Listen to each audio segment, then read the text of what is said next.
Көрермендер, бұл қазақша кино шоу арнасы. Арнаға тіркеліп, лайктап, пікір қалдыра тұрыңыздар. Сіздердің қолдауларыңыз мен үшін өте маңызды.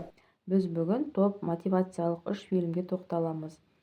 Яғни бірінші фильміміз музыкалық драма. Фильмнің атауы «Одержимость».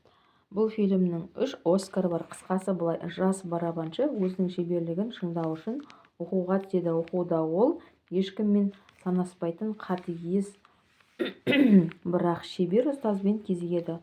Бұл фильмде мен өзіне деген махаббатты сезіндім. Басты кейіпкерді әлгі ұстазы сабырлықтан тайдырмақшы болады. Қолынан келеді ме, оны фильмнен көресіздер. Келесі екінші фильмнің атауы спорттық драма «Человек, который изменил все». Режиссері Джона Хилл. Басты рөлде Брэд Питт, Джона Хилл. Қысқасы былай, бейсбол командасының менеджері Билли Вилл өз командасына жаңа жүйе енгізеді. Ол жүйені ол экономист Питермен ойлап тапқан. Спортта математиканы пайдаланып жеңіске жетуге болады ма? Қалай ойлайсыздар, көрермендер? Оны фильмнен көресіздер.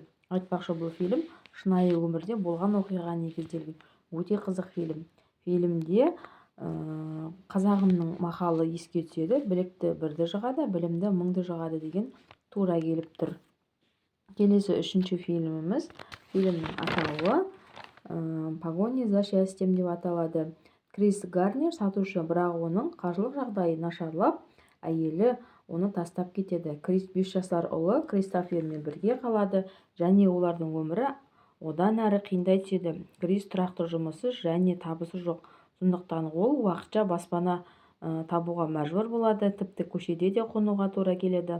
Соған қарамастан ол брокерлік компанияда тәжірибеден өтуді бастайды. Бұл кезеңде ақша табу қиын болса да, Крис өзінің еңбекқорлығы мен табандылығының арқасында барлық қиындықтарды жеңіп, ақыры табысты брокерге айналады. Фильм адамның табандылығы мен армандарға жетудегі күресі туралы айтылады. Фильмді қараңыздар, пікір қалдырыңыздар және арнаға жазуды ұмытпаңыздар.